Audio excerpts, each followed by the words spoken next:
Have you ever walked through something that was so confusing, so painful, so disorienting that you begun to ask yourself the question, God, are you really there? Like, well, are you still here? Are you still writing this story? Because I don't feel your presence. I don't feel hope. I don't know about you, but I've had times in my life where that was the case. I think I've talked and talked with y'all before of when I started seminary, having 3 mentors of mine have moral failures, each just boom, boom, boom, losing my job. I think of just the hurdles that we of a church have overcome of the lightning strike, the insurance battle and all that. And if I'm honest, there were times in the midst of that where I was like, God, where are you? Like, I know you're there, but I don't feel it. And even in the, Melanie and I raising a child with special needs, there have been times where I've just said, God, like, what is going on? Are you still there? And if you've ever felt like that, felt confused, abandoned, unseen, I want you to know that you're not alone. That's where the book of Esther sort of begins. Not with miracles, but with decades and decades and decades of silence. Not with answers, but with waiting.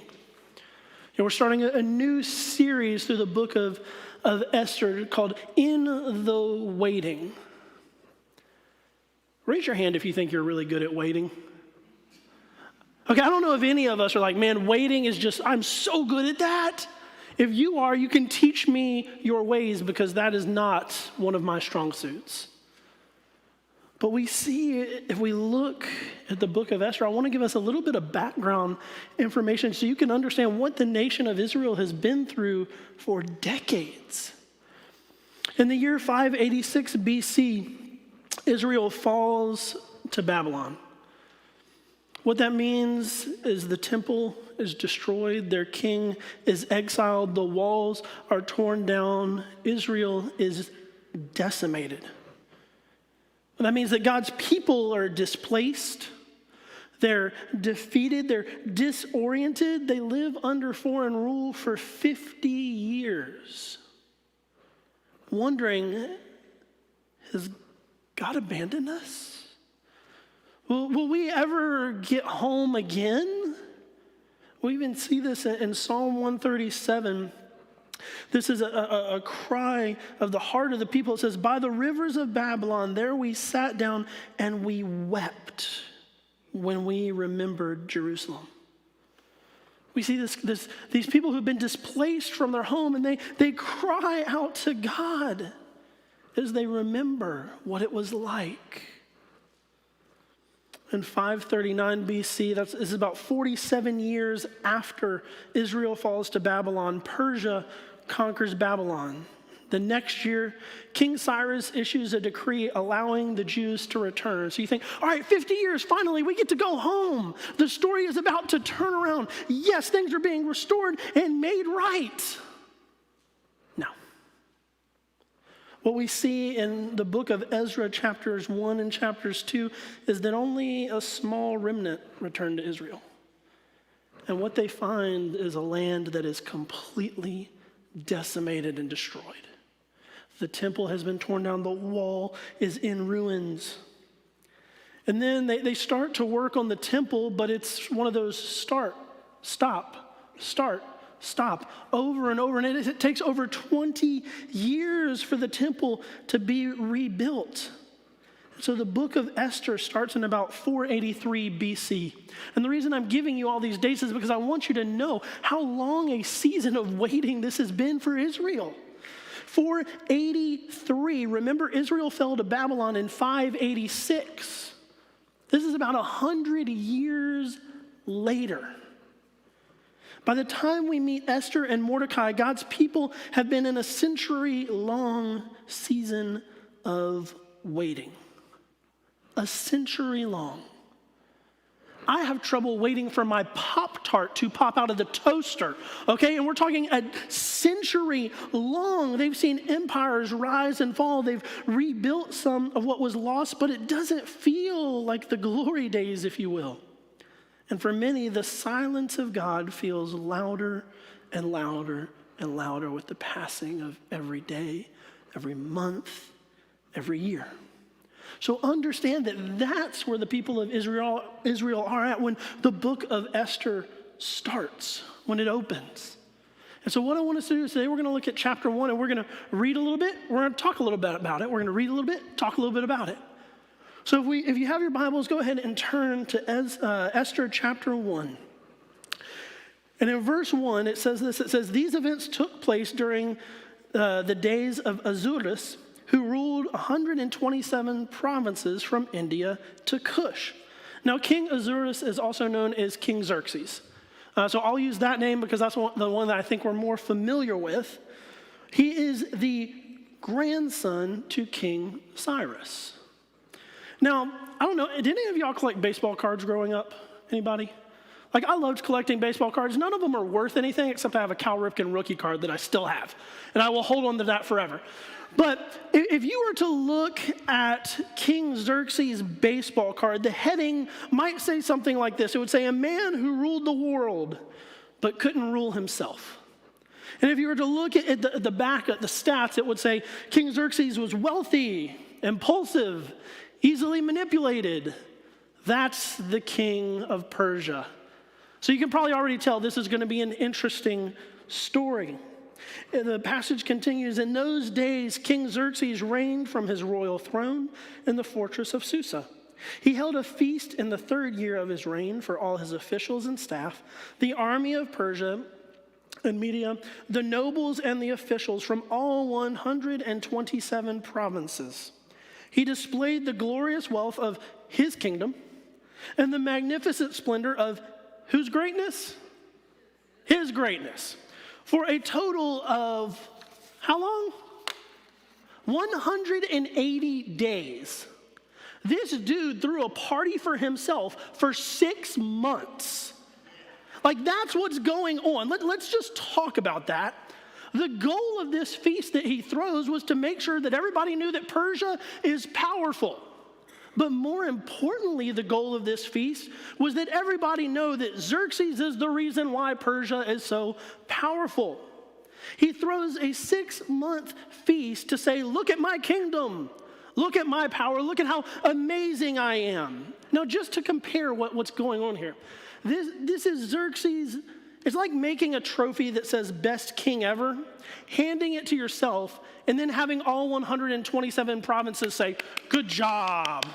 Or if anybody in here watches The Office, it's like Michael Scott, who has a world's best boss coffee mug that he bought for himself and he sits on his desk proudly. Like, that's what's going on here. Xerxes is throwing a party so everybody can say, wow, Xerxes, you are fantastic. That's what's taking place. So just understand that. We get to verse 5. At the end of this time, at the end of 160-day feast, the king held a week-long banquet. Now, come on, man. You've literally partied for 6 months, and now we're going to have another banquet? And what do you think this banquet is about? The same daggum thing. It's about saying how great Xerxes is. Let's continue reading. The king held a week-long banquet in the garden courtyard of the royal palace for all the people, from the greatest to the least, who were present in the fortress or the royal district of Susa. So, let's just step back. After showing off for 6 months to the nobles from 127 provinces, Xerxes turns local. He opens the palace gates to everyone in the royal district so the entire capital could come see just how glorious their king was. From noble to nobody, from the banquet table to the broom closet, everyone was welcome, not because he loved them, but because he wanted their applause. This is the guy leading Persia. And then the passage goes on, it describes the decor, and then it goes to verse 8, it says, the drinking was according to royal decree. There are no restrictions. The king had ordered every wine steward in his household to serve whatever each person wanted. Queen Vashti also gave a feast for the women of King Xerxes' palace. Now let's step back. This feast was less a royal feast and more of a royal rager. Like, that's what's going on, okay? The palace looked more like a Persian frat house than the seat of an empire. And what frat party would be complete without idiotic decision making, okay? That's what we see next. Just if you want some foreshadowing, what's going on is they are all drunk. On the seventh day, as we get to verse 10, on the seventh day, when the king was feeling good from the wine. Now the Hebrew, the direct translation is when the heart of the king was merry with wine. Let me break it down for you. When Xerxes was drunk, sloshed, plastered, smashed, hammered, whatever word you want to choose, they're all intoxicated. What does Xerxes do? Xerxes commanded Mehuman, Biztha, Harbona, Bigtha, Abitha, Zethar, and Carcas, the 7 eunuchs who personally served him, to bring Queen Vashti before him with her royal crown. He wanted to show off her beauty to the people and the officials because she was very beautiful.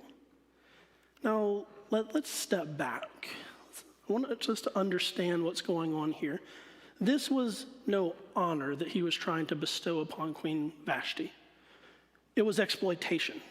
It's a drunk king surrounded by drunk men who commands his wife to parade herself before a lust-filled all-male crowd, likely wearing nothing but her crown. So they would want her, and by extension, they would want to be Xerxes. That's what's going on here. Because for Xerxes, women weren't people to be cherished, they were props to be paraded.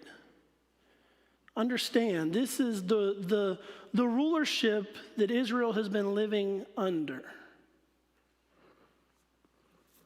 So what does Vashti do? She's asked to parade around this room of drunken men and essentially be objectified. Verse 12, but Queen Vashti refused to come at the king's command that was delivered by his eunuchs. Now, since we've gotten to see a little bit of Xerxes and sort of experience his character a little bit, how do you think he responds to this? How many of y'all think he's going to respond great? How many of you think he's going to lose his absolute mind? If you guess that, you're right. He goes nuts.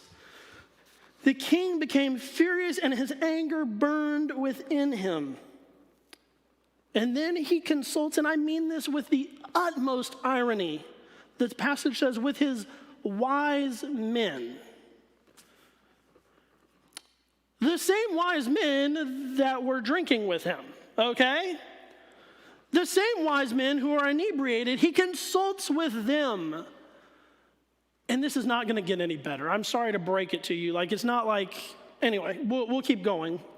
It says in verse 13, Xerxes asked his wise men, according to the law, what should be done with Queen Vashti, since she refused to obey my command. All right, I've spanked my children for getting angry because somebody didn't do what they wanted or whatever.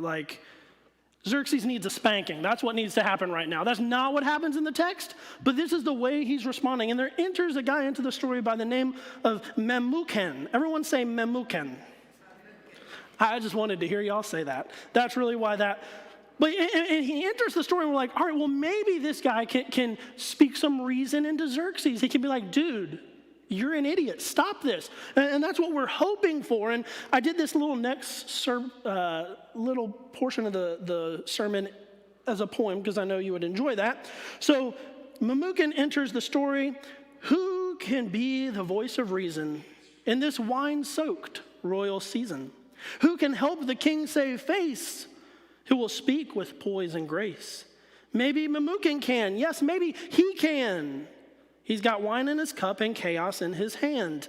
And I won't go on with the rest of the sermon in Dr. Seuss style, but you see what's going on. Verse 16 hits, and Queen Vashti, this is what Memucan says. He says, Queen Vashti has wronged not only the king, but all the officials and all the peoples. Like, you know that emoji that's like this, like a face palm? Like, like as you read this passage, you just sort of want to do this, like over and over. You're like, could this get any dumber?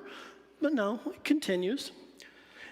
Memucan says, for the queen's action will become public knowledge to all the women and cause them to despise their husbands and say, King Ahasuerus ordered Queen Vashti brought before him, but she did not come. So Memucan enters the story and we say, maybe Memucan can, and we realize Memucan cannot. But he continues and he encourages a decree, and the king likes this idea. What is the decree that is issued? In verse 19, a decree is issued that says Vashti is not to enter King Xerxes' presence. And Vashti's royal position is to be given to another woman. So essentially, he says, you are no longer queen. I don't ever want to see you again. And he issues this royal decree because that's what grown adults do when they have a hissy fit. And I make light of this, but I tell you this because I want you to understand why Israel is like, God, where are you? Like, what are you doing? But even in this moment, when things feel bleak, when things feel broken, we see that God is still at work. Because 5 to 6 years before Esther even stepped into her for such a time as this moment, God was already paving the way. Long before she spoke up, he was setting the stage for her to have that place of prominence, to have that voice. So why did I spend so much time walking through all of this, walking through everything that's going on in chapter 1? Because this is the backdrop to the book of Esther. A century of silence, a people displaced, a people who are discouraged, a temple half rebuilt, and Israel still in ruins, and under the rule of a prideful, impulsive, and easily manipulated king and a godless empire. From the outside, it looks like God is absent, like God has forgotten his people. But is that reality? No. In reality, God is patiently, quietly, sovereignly setting the stage to rescue his people. I tell you all this because there's two things I want us to see in this passage. If you're taking notes, I encourage you to write these two things down. One, God is always working, always moving. If you go in our office for a long time, we have whiteboards, and that was written on one of the whiteboards in there. God is always working, always moving, even when we don't see it. And that's the hard part. Israel, in this case, it would be easy for them to not see that God is moving on their behalf. God is preparing a way for Esther to be queen so that in the moment when they needed most, God uses Esther to save them, to rescue them. But the second thing that we see in this passage is that waiting time is not wasted time. Waiting time is not wasted time. And I don't know about you, but if I'm honest with myself, I think I typically tend to think that waiting time is wasted. But there's something about that season of waiting when God works here. God works on us. He refines us, he molds us, he shapes us, which typically is not the most comfortable, if we're honest, okay? Waiting time is not wasted time. For Israel, it's been 100 years of waiting. But what we get to see throughout the book of Esther is that God shows up in a mighty and powerful way. But I want to encourage each and every one of us in here. How do we apply this to our lives? First, I want to think, how do we apply this to our church, and then step back and how do we apply it individually to our lives? LifeBrook Church knows what it's like to live through uncertain times. We've walked through hard seasons where it felt like nothing was moving, like the story was stalled. But just like in Esther's day, God has been at work. He's been at work the entire time, even in the silence, even in the struggle. He's been positioning people, opening doors, and writing a story of renewal and hope. And I truly believe that the upcoming chapter of that story is going to be an incredible one. A chapter that causes us to look back and say, so that's what God was doing all along. He's been moving for our good, for his glory this whole time. And that's one of the reasons that we're getting ready tomorrow to embark on 21 days of prayer. Praying praying that God would move in a mighty and powerful way. And so Matt will talk about it at the end of the service, but I encourage you on your way out, there's booklets right there for 21 days of prayer. It guides you through every one of the 21 days. It gives you a passage to read and specific things to pray for, specifically to pray for your personal holiness, your personal growth, for our church, but also for our community. And so I encourage each and every one of you, pick up one of those booklets on your way out. And I encourage you to make it a priority to be here twice a week. We've got Monday, Wednesday, and Friday at 6 a.m. If you're not a morning person, we've got Tuesday and Thursday at 7 p.m. And then Saturday at 9 a.m. And the reason the times are different is because we know that different people's schedules are different. But we want as many people as possible to be able to come together for those special times of corporate prayer, because it is special when we get to gather together and we get to pray. Like God does something special. And so I encourage you to make it a priority to be a part of that. Whether you're a morning person and at 5 a.m. you're just like, yes, let's go pray. It's at 6 a.m., but you'd have to get up around 5. Anyway, so maybe you're 6 a.m. you're like, woohoo! If you're not that person, great. Maybe 7 p.m. is your time. That's fine. But I encourage you to get one of those booklets, and I encourage you to go through that all 21 of the days, but make it a priority to be here at least twice a week with brothers and sisters in Christ so that we can pray together. But how do we apply this text to our individual lives as well? I started by asking the question, have you ever walked through something so confusing, so painful, so disorienting that you wondered, God, are you still here? And some of you walked in today, if you're honest, holding things together by a thread, a heart that feels abandoned, a family stretched too thin, a marriage that's hanging on by a thread, a soul that feels unseen. You're parenting through exhaustion. You're working through anxiety, waking up in the grip of depression, or simply trying to fake a smile when your world is quietly crumbling on the inside. And the hardest part is that God feels quiet. He feels distant. He feels absent. That's what I love about the book of Esther. It reminds us that God is not quiet. He is not distant. He is not absent. Even when God feels silent, he is never still. He is already at work in the waiting, already weaving grace into the places that feel undone. He's not done with your story. And I don't know about you, but I am grateful for that.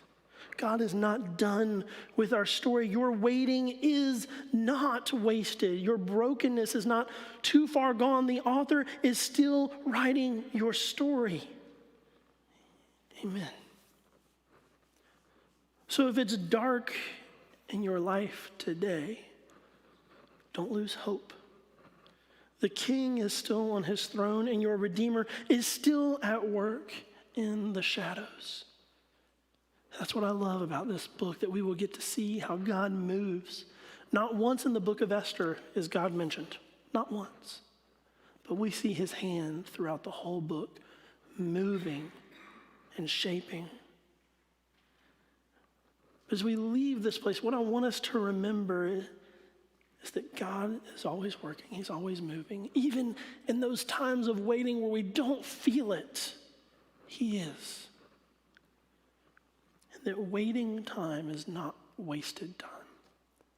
Maybe you're in a season where you've been waiting and waiting and waiting, and if you're honest, you feel like it has been a complete waste. God is still moving. He is still working, even when you don't see it. And we get to see that over the next 9 weeks throughout the book of Esther, how God moves and makes everything take place. And so I encourage you to come and to be a part of this series, and I hope it's an encouragement for each and every one of us in those seasons of waiting when we feel like God is distant, when we feel like there is no hope. And we're wondering, God, what are you doing? Like, would you just show me? That we can trust his heart, that we can trust his character to know that he is working and moving on our behalf. God is always working, always moving, and waiting time is not wasted time.